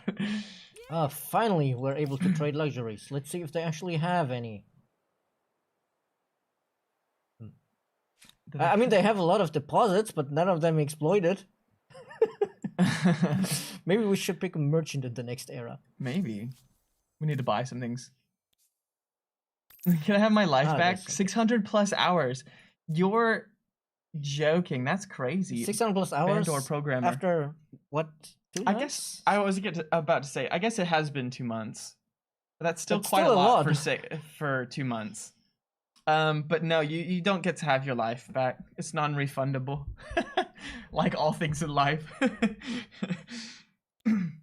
But I'm happy that you're enjoying it so much. That's awesome.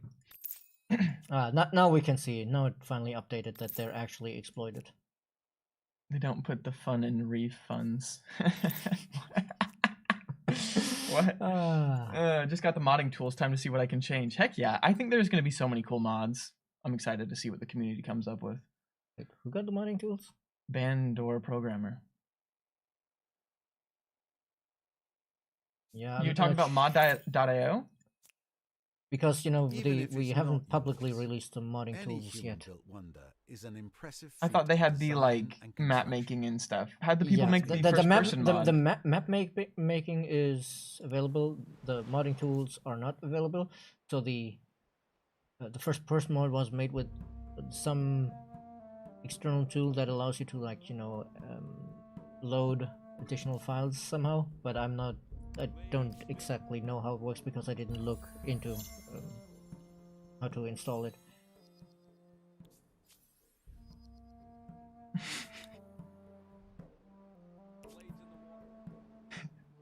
I love how Oreos is being very cryptic about what game they're actually playing. You don't want to tell people?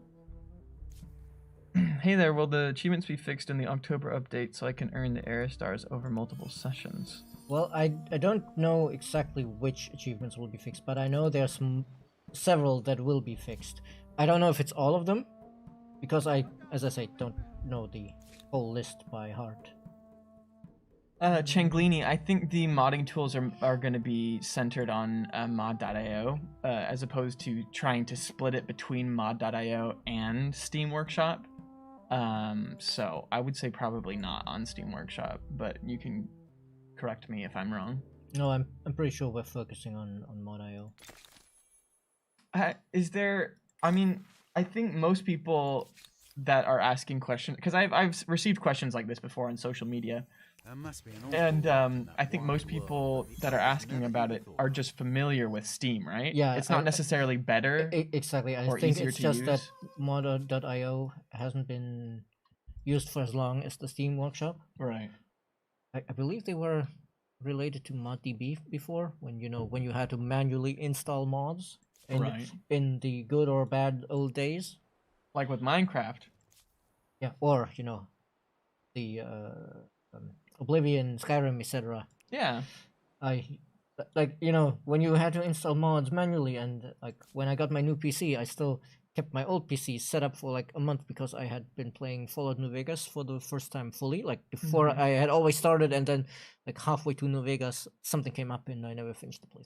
Right. And it was like heavily modded with like the bug fix mod and like model replacer, so it looks better, texture replacer, etc., etc. And I was Mhm. looking at this, and there's like half a dozen or more mods. no way I get this running on the new PC. Yeah. Which is always a problem when you mod a game heavily. That Right. you need to have the super particular load order, and maybe you needed to like handpick some files from different mods, and then you're like, there's no way I can replicate this on another system. Yeah. Do you feel like because like I'm not in the coding producing side of the studio. I'm a streamer, social media guy, right? And it's my job to know things about that side of the gaming development process, but I don't necessarily have that like ownership feeling about the game where I'm like, oh, people are modding the game. Do developers like seeing that people are like, ooh, I like the game so much I want to make it better or add things to it? Or is it seen as like do you think there's any ever like, they're like, like I wish I could have done that or something? I think it very much They took the it's fine. curiosity. But I think that very much depends on the individual or on the studio. Like some studios are very happy for people to do that, and they specifically make the games to be modding friendly. Right. Whereas other studios are more on the side of we have a certain vision for the game, and we don't want this heavily changed. Your And empire is an enigma. personally, I have the impression a bit that it's when you have more open-ended games like these, they're also often more mod friendly because there's not like a story that is being told where you're like worried that if they make a mod then it's going to mess up the rhythm of the story because they progress too quickly or something like that, Yeah. which is not Everything's something we're concerned with here. Right. It's interesting. When I think about a game that the developers really don't want people changing, what comes to mind is Pokemon Go. The community has been like super vocal on Pokemon Go about like changes that they've wanted, but the developers, Niantic, have been very adamant that they do not want to change. Yeah, but things. I guess that's also a different matter in the sense that this is a An open source. and no, mostly I mean a more multiplayer focused Yeah. experience. So you can't when everything revolves around the interconnectivity between players. You can't have some people running around with the changes, and it's like like how MMOs often are like, yes, you can make mods, but only for like visuals and UI stuff, and right. so that only affects you. So like you might see something like a different, like you could make an anti-arachnophobia mod that replaces the giant spiders in the cave with like giant bears or something. Right. And that only affects you because maybe you have arachnophobia, so you want the spiders gone. Right. But for everybody else, it would still be spiders. It would be fine. Mm-hmm. But you can't have something that's like modern sort of plus 20 spider killing, because that would affect other people. Right.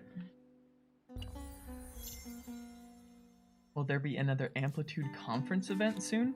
Are you talking about Amplified, Nefarious Spread?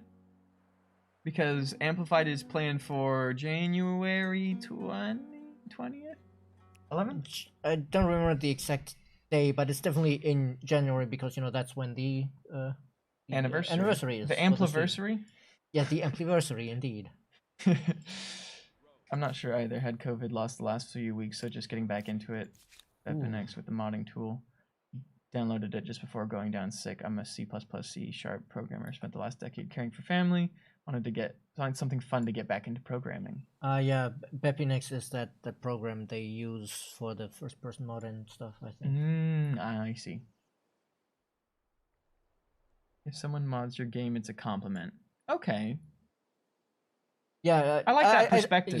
No, I don't think any I just don't know. I don't think any dev would ever be like, oh, I hate modders, but more like, they might be a little sad that, if it's, as I say, a game with like an intended experience like a Dark Souls or God of War, they're like, yeah, but this mod kind of messes with the vibe we want for the game. I feel like usually mods that I would be interested in are quality of life mods. because there's so Yeah. many things that can be added to a game to help with quality of life. Like maybe you can make it so that the text goes faster when you're trying to read it because they don't have text speed options or something Yeah. like that, where it's just like it doesn't change the game necessarily. It just makes it so that it's less tedious because you aren't there to be frustrated by some small aspect of the game that isn't even, you know, essential to the story or whatever. And sometimes the studios don't have time to do every single little thing, right? Yeah. You know, because to be profitable as a company, to be able to pay your employees, literally just have enough money from the games you make to pay your employees, you have to decide what you're going to spend your time on. And at a certain point, especially after a game has been in existence for a long time, it's not profitable to keep on changing little things because people aren't buying it or spending more money on it, you know, which is a lot of the reason why some game studios are moving to a subscription model, because that way they can keep on developing a game further and further because they keep on receiving new money for it, Yes, right? greetings. But if it's you buy it once and you have it for forever, then, you know, like where's the incentive to keep on doing it? Not that it's an incentive that's needed, but more of like, how do you fund that? Like real things in the real world take money to do because As sad as it is, but yes. yeah, people don't work for free, unfortunately. Actually, Well- fortunately, Yeah, you could say, you know, some devs will probably love their game enough that they would work for free, but they also still need to live and eat. yeah, and support their families or whatever. Like I just feel like almost there needs to be like a renaissance Another of input. game studio like information where like there's just a humanization of game developers. I feel like there's almost this, and this is just this currently is just Jordan rambling right now. This isn't like the opinions of the studio, but like I feel like in a lot of cases, game developers are dehumanized. It's like, fix your game, do this, do that, you know, or, you know, the whole like lack of understanding about how game development works, and they're yelling at the social media team to fix a bug, and it's like, but I don't work on bugs. I'm out here posting content to promote the game and to connect with the community. So And, my you know, job and has nothing to do with Now the we bugs have the getting. funds in And Uh, also, you know, we're not good enough at programming to fix any of the I can't. bugs. Yeah, I don't have that skill set, you know. But like, or, I mean, just unrealistic expectations of like timelines for how fast things should happen, or like things like that, where you don't see the connection between, oh, a week of work is somebody waking up in the morning, going to their desk, struggling with these problems, trying to figure it out, talking to other people, getting insight from the QA team and whatever. Like, you know, like it takes real people doing real things, and it doesn't I'd just even go as far as saying, happen, you know, for you a lot know? of the problem, it's not one person spending 8 hours a day on that problem. It's a team. It's a team spending 8 hours a day on that problem. With Yeah. 5 research quarters, you're going to run out Oh, of like you think questions to people should ask. shut up because there's no one to shout at. No, it's and I don't think people should be silenced or anything like that. I think that It's education is required. Exactly, education is required, but and it's also, you know, it's a bit about the tone sometimes. Yeah, I also Like, yeah. we're it's- happy to take the feedback of somebody says this is broken to the devs, yeah. but when that feedback is often delivered in a very harsh tone, over time, each individual one might be small, but over time it can get to you. Should have sold them bags of peanuts. I mean, yeah. Whenever anybody would like come and tour different places that I've worked at, I've always felt like I'm a part of a safari or something where I'm like, "Moo." Come watch the person in their natural habitat.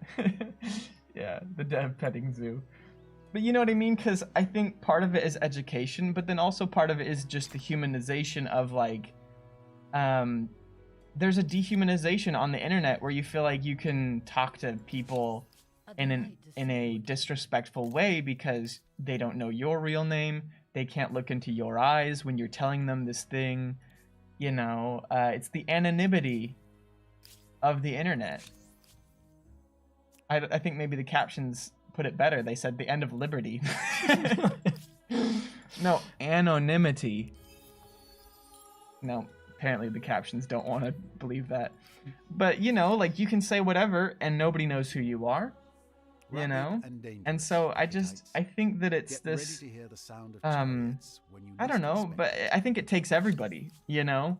Because I do see the social, you know, justice warriors out there on the socials who are like, hey, like, let's be, you know, nice and let's say whatever in a nice way or something like that. Because, like, there's just, I think you have to develop that culture of understanding with your community, which I do really feel like our community actually quite excels at, because there are a lot of other communities out there that have much more screaming and gnashing of teeth, if you will. Yep. So I think it's interesting, but let me catch up with chat here. I think that that's just society for you. In retail, I would deal with the same disconnect that my customers had towards what I did. They just want results. I wonder, I guess, why is that? Does that just stem from personal, like, is it selfishness? I think in a way, that particular one, I've known people who worked in retail who also said, you know, it's that kind of thing. They you don't know, treat you like a we all human. know the, what's it the internet calls it, the Karen stereotype. Let me speak to the manager. And Yeah, the Karen gamer, that's what I think that kind of comes from a warping of the customer is always right. Like, to me, what the customer is always right should mean is, like, you know, when a guy comes in and is like, you know, I want to buy this power drill and these drill bits, and you're like, but these drill bits don't work with the power drill, and he's like, but I want to buy them, then you're like, okay, right. it's what you want. You don't have to necessarily... It doesn't have to be everything the customer says is acceptable, even if he's, like, you know, tearing you apart and insulting you. That it shouldn't be what the customer's always right is about. It's like, you know, you can give them... establishment is always in charge, or in power. It should be, in my opinion, about, you know, you can advise the customer, but the final buying decision is theirs. You know, if they want to buy stuff that they don't need or that doesn't work together, it's still their decision. It shouldn't be carte blanche to mistreat the stuff. Yeah. I get that. That's the thing for me. Other than multiplayer, I haven't had what I'd say is an actual crash with the game. I've run into a bug or 3. Sure, but after 600 hours, that's a good stat to have. Yeah, and I agree. I think, Your empire you know, becomes part of one it the is giants, astride the globe. sometimes, and I'm not saying all the What will you time, do with because power? obviously, like, you know, it would be irresponsible of me to say that we don't have things that can improve with the game. But in general, I feel like there's a lot of vocal minorities, you know, where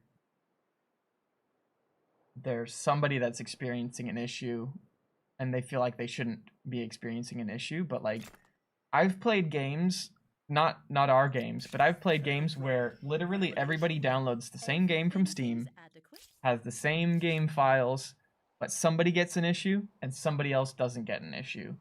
And the people that get the issue are like, oh, I'm so mad. But, like, 99% of the people don't have an issue, and trying to find out why it's not working for 1% is a troubleshooting nightmare. And it's also, you know, the fact that when you then go to the forum and you only see the people who have the problem talking, there's an actual scientific term for that kind of issue. Yeah. Survivorship bias. You know. Oh. I've never heard of this bias, and I graduated in psychology. Teach me. It's the concept was first, you know, kind of described during World War II, actually. Yeah. The British and the Americans were looking at their planes they send to Germany for bombing runs and, you know, as escorts, and, you know, they plotted on a graph of the plane from top-down view where they had bullet holes, the ones that came back. Oh, yeah. I know this exact story. And they were like, yeah, clearly we need to put armor on the places where there's bullet holes. Until somebody said, no, wait. Actually, that's the planes that came back.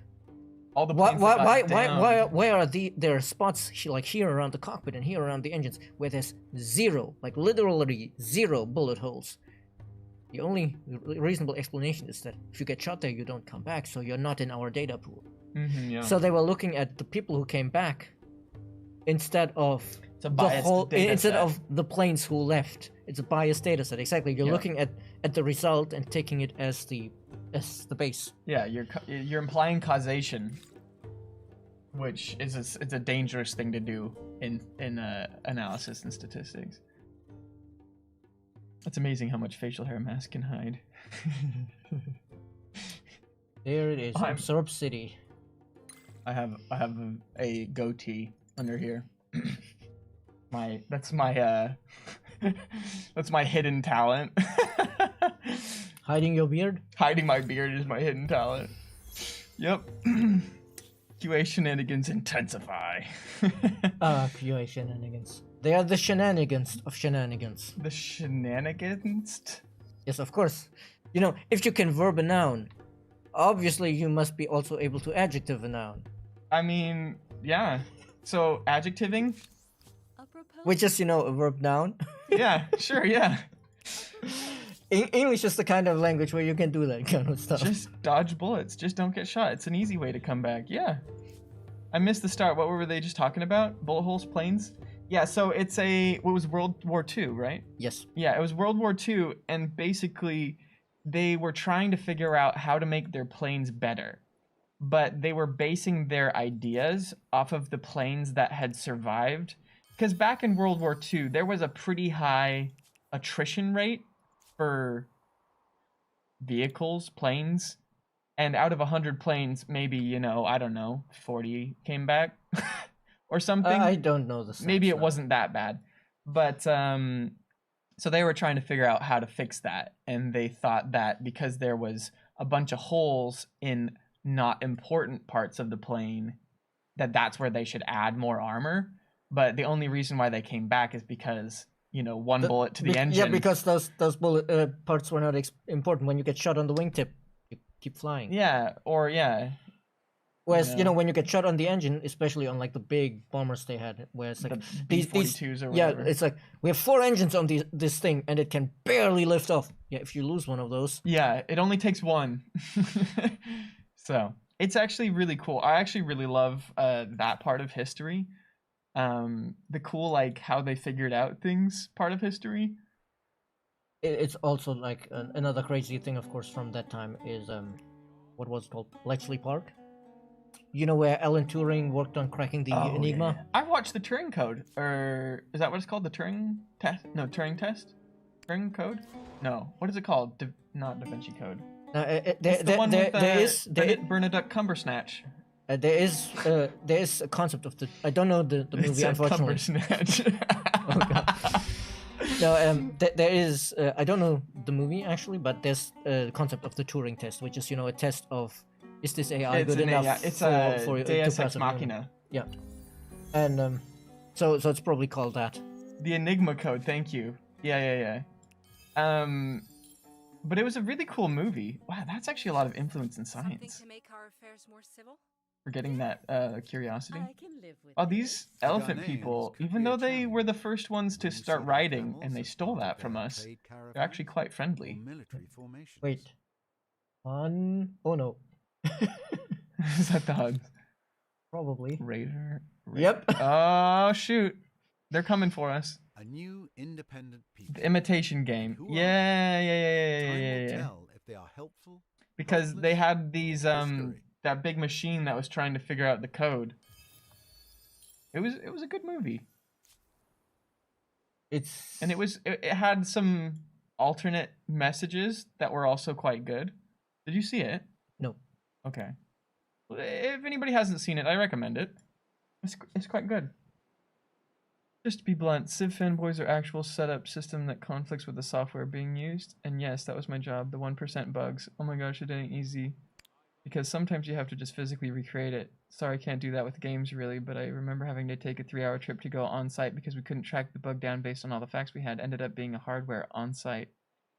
Yeah, troubleshooting is a nightmare. And especially for like the multiplayer issues, like Yeah, where you It's know the hard to- hardware of every person matters, the internet connection of every person matters, their location on the globe might potentially matter. and recreating issues because we can't I don't think we can just like go in and take people's like game logs. You know, they would have to be I mean, copied and no, given. they can give us the diagnostics could files, give but them. of course, you know, then we need the diagnostics files from every player in the game, which often we only get some of them. Yeah. And also, personally, I don't know if the diagnostics file log is everything that is relevant for the multiplayer. Yeah. So it's like okay, but if you try and recreate it in Office, it's like of a So, will this multiplayer independent game, but people be they're all in the ally? same Wi-Fi. It's not in the Look same at what a conditions. It's competing not, empire has you know, accomplished. maybe Yeah. you don't know what's gasp causing of it wonder, for the other things. a So cry how do of you know what to astonishment, test? You just do and perhaps everything, and that takes a lot of of time. It's jealousy. like, that'd be a lot. That'd be a lot. I don't know. Some random Greek leader. UCC6 BCC apparently. Time to hunker down. I like it. I mean, As a- as you know, as the random Greek leader, when the Huns declare war on us, there's only one thing for us to do. We send back a message to them that just says, "if." You know that one? I don't know. It was I don't remember who it was. There was somebody, you know, on a conquering spree, and he got to Sparta, and he, you know, sent them a message saying like, you know, surrender your arms, or we will kill all your women and children when we take your city. And then the Spartans sent back a note that just said, "if." At least that's the myth, and that's where the phrase laconic "if" comes from, because Laconia was the name for Sparta. Ah, interesting. And, History knowledge. and it's like, you know, if, yeah, you'll burn it down if you take it, not when. Mm-hmm. The movie was actually based on real history and factually correct from a computer science perspective. That is coming from somebody whose username is the computer scientist. I respect your opinion. Yeah, but it's also crazy if you think about, you know, that's commitment. how important that was for, you know, modern computer science in a way. It's like the foundation, like, you know, having that theory of, in theory we can make a machine that can compute anything. It's like more of a physical limitation, and you know, and then thinking about, but if we have such a machine, can we ever be sure that the program we've written will actually finish? Like, Right. If it takes too much time. before we, well, it's also more like it can get in a loop. Mm-hmm. And you know, before we had electronic computers, he was already thinking about, will every program I write actually finish, or can it get stuck? Right. But just, you know, it's crazy when you think about it. Yeah, that, I mean, it's a special type of person to come up with that for sure. Living in an office or even the same state isn't the same as across the globe. Yeah, for sure. Because Amplitude should auto upload debug files automatically instead of relying on players' goodwill to do that manually. But that's what Steph was saying, is that it may not actually be able to get all of the files in the debug report, right? And also, you know, just uploading the files, I think there's also a, people have to opt into that, or yeah, whatever. exactly. I think it's a matter of trust, Privacy. of giving us that kind of access to uploading it. Right. Film title quotes the name of the great cryptanalyst Alan Turing. Purpose for answering the question, can machines think? The film stars Benedict Cumberbatch as Turing, who decrypted German intelligence messages for the British government during World War II. Is that like a copy paste of the Everything seems plot summary or something? You are the pride of your empire. But they do, yeah. And we Oh, will I fight can't in the afford that. shade. It's also on the privacy laws of the players in the country and state. Exactly. Yeah, that's a big thing. You know, we might be confident of saying like, oh, yeah, in France it's permissible or something, but we sell it in so many countries, or people might even have bought it in a country through another store, like because they don't have a local version of Steam, maybe in Right. a very small country. Because, you know, I don't think there's like a Steam Liechtenstein or I guess on the Humankind stream I should say Steam Luxembourg. Luxembourg, yeah, exactly.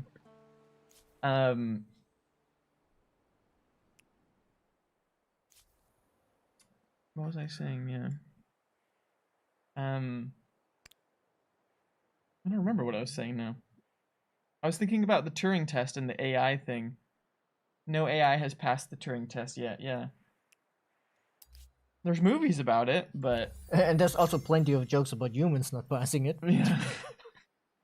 I mean, honestly, sometimes when I, want to go to a website and the website is like, oh, want you to prove that you're human. I'm like, I'm trying to do this capture. I don't know if I'm human anymore. Yeah, seriously. When it's like, oh, click all the things with fire hydrants or something. the fire hydrants, Tiles. or not, the one that always gets me is like when it's like all the buses or all the traffic lights or the street crossings. But they're half in one tile and half in the other. Yeah, exactly. And then I click on it, and then it's like, you failed. And I'm squinting in it, and it's like, oh yeah, there's 3 pixels of the street light over there in that other Yeah. tile. It's like, Does it actually tell you failed, or does it just give you another one? Because I don't think I've ever had it tell me that I failed. I think depending on the capture version, sometimes it gives you the red text of, please try again. It doesn't say you failed, but it clearly says, oh, Right. please try again. And then you're like, I'm not sure if I'm human anymore because I cannot recognize these images. Why is a computer the one testing my humanity?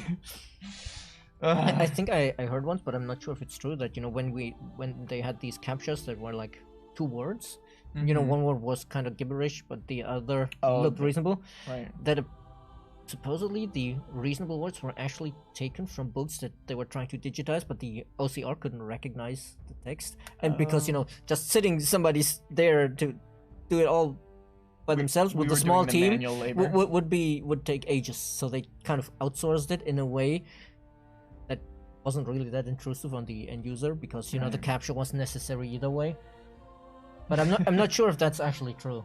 That sounds like an urban myth, but I love it. But at the same time, it is the kind of thing you could outsource that way. Yeah, for sure.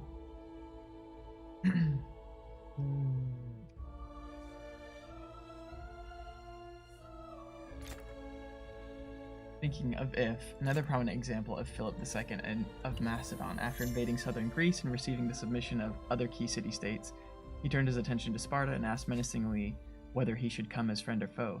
The reply was neither. Yeah, I heard that one before as well, I think.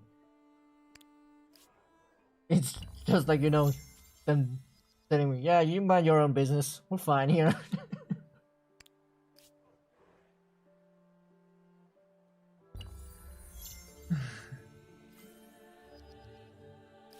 We got the war summons. Every AI that is smart enough to pass it is also able not to pass it, so maybe the AIs can't pass it, want to stay under the radar.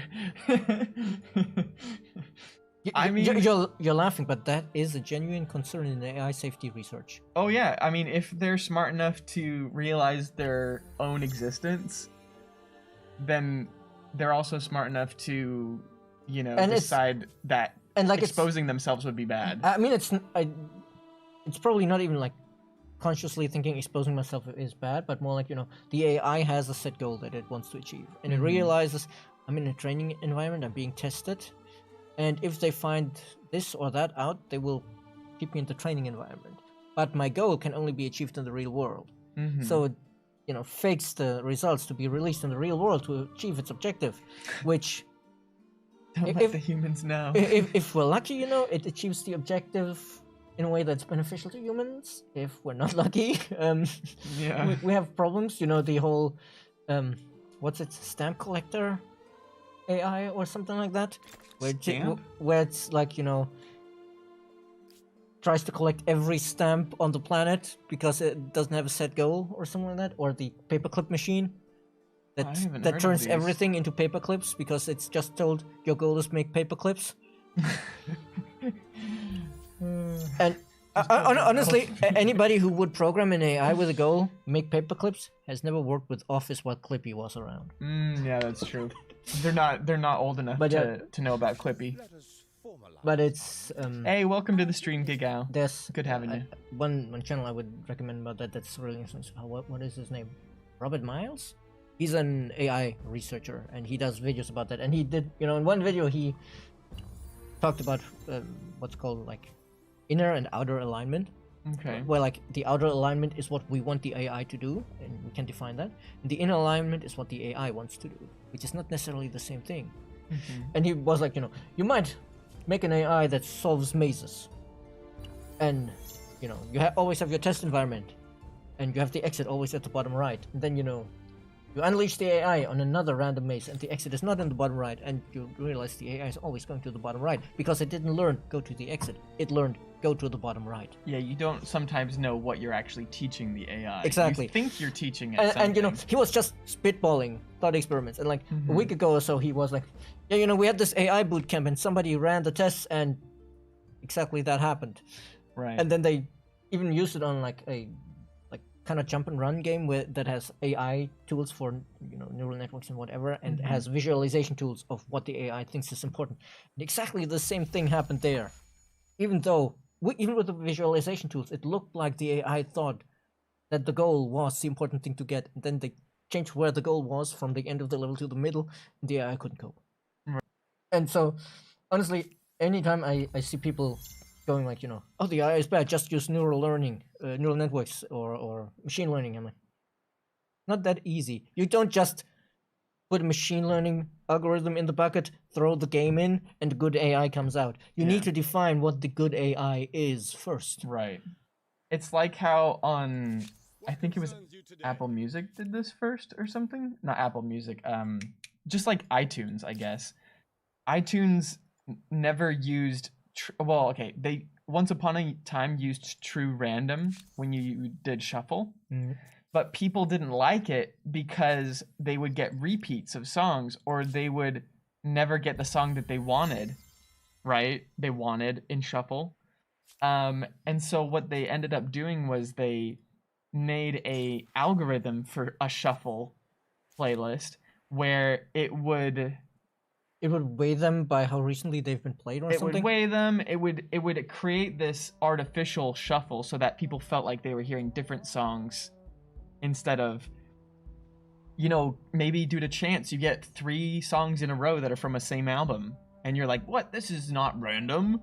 But it is true actual random chance. That's the thing with true random. Humans don't cope with true random. Yeah, we're like, what? I've gotten heads 6 times in a row. Like, I feel like I want to make a Squid Game spoiler, but I don't know if it's been long enough since Squid Game came out to talk about I wouldn't mind the spoiler, but chat might. Yeah. I'm trying to figure out how much of a spoiler it is. I'll tell it in a non specific way.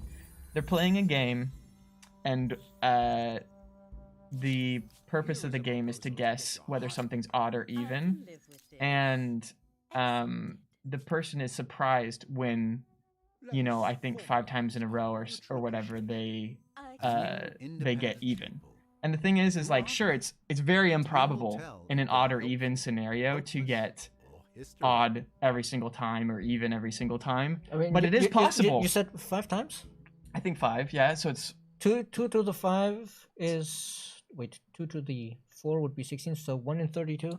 Yeah, it's not actually that. It's not actually that crazy, yeah. So it's just like, people don't like actual random chance. Random, yes. They want fake random. That's also why I always insist cultivated random. When it's established terminology in strategy games to call it a random map generator, but I always try to make sure to say we call it a random map generator, but it's not random. It's procedural. Like you put in a random number, but then there's an algorithm that generates something based on the random number. Because if this was random, it would look like the white noise you get on an old TV. Right. People don't realize how much work it takes to just make it an AI, which is why I prefer multiplayer for the games that I play. I always prefer playing against people rather than computers because it's humans, and the human brain has so much more potential for like that. Just like, what the heck, he did not do something that quote unquote made sense, Yep. That's what I love about multiplayer games, especially shooters, because it's like, people will do the weirdest things and you're like, that was a new experience that I've never had. But with going against the computers, I feel like after however many games, you can figure out how they play, and you can figure out how to beat them, and even if I don't choose the best way to beat them, I'm not going to do as well because there's a better way. Like, but that's not always true with real people. Well, we're approaching the end of the stream. The end of the stream, almost Give on a cliffhanger because the Mycenaeans here just declared war on us. But I think their units are a bit outdated with, spearmen. They do have legacy. Some swordmen. Veteran status, excuse me. And also, we only have upgraded one person here. We will probably need to upgrade to heavy infantry. Let's go. So, how big is our one city? How well are we doing? Our one city... This is our one city, so we're doing reasonably well. I haven't attached these yet because I'm not sure if the stability could take it, and I want to... We have researched the ability to merge cities, so I wanted to take this and merge it. But since now we have these guys coming, I can't just waltz over there with our military because we'll need it here. So I guess instead we'll just throw this in and let this tick up and then click that button eventually. And just grab some... Yep. Just assimilate them instead of conquering them. Yeah. Makes sense. Cool. All right, well, I mean, congratulations to you. I didn't make it easy on you to have this comeback. I'm not sure if it's a comeback if we're in 5th place. We were in 3rd for a while, actually. Well, maybe we're like at the bottom of the power curve and we're about to spike, Hard to say. You'll have to tune in next time on our next Humankind stream on Thursday to find out what happens. I guess on the same Ampli time on the same Ampli channel? Exactly. There'll be another Twitter poll up to decide what we're going to do for the next challenge. I believe... I'm not exactly sure what the next challenges are going to be, but just keep an eye on the Twitter. And it should tell you what they are. So, but yeah, our next stream will be on Tuesday in the evening here in France, but it'll be during the day in the North America region. So definitely go over and give Rogan some love. And yeah, we're gonna end it up here. Yes, and thank you all head home since it's late. Yeah, it's very late, so we're gonna head home. But thank you so much for being here. We really appreciate having each and every one of you here in the stream, and you're all beautiful people. You're all awesome. Thank you so much for the good conversations, the good chats. We love our community here. We had a lot of topics today, but very interesting topics. Yeah, definitely. I never know what we're gonna talk about. Yes. On our Amplitude Which, funnily streams. enough, we were talking about today that the content takes a lot of unpredictable turns on our streams. I've been trying to plan on how I'm gonna do my Wednesday streams because doing a new game every week isn't necessarily sustainable, especially when my options of games to play are limited to the Amplitude and Sega libraries, which granted are large. Yep. But eventually it'll run out, and so I'm just trying to figure out, but it's hard because you never know what's going to happen on stream. I do know that I always talk about food. There will always be mentions of food, which is a long and honored Amplitude tradition. So don't worry. Cool. I'm part of the team then. Thank you so much, Silver Luke, Osvalin, Gigao, Chenglini. You guys are awesome. Thank you so much, Barn Door. Appreciate you, Sognar. No, 10 more minutes. I'm sorry, but we gotta go home. Yeah. Gotta go catch a bus. If it even arrives. You're breathtaking. Ooh. See you later, More Bits UK. Thank you so much for being here in the stream. Saikana, Sublustrous. You guys are all awesome. Have a fantastic night, and we will catch you again next time. Peace out.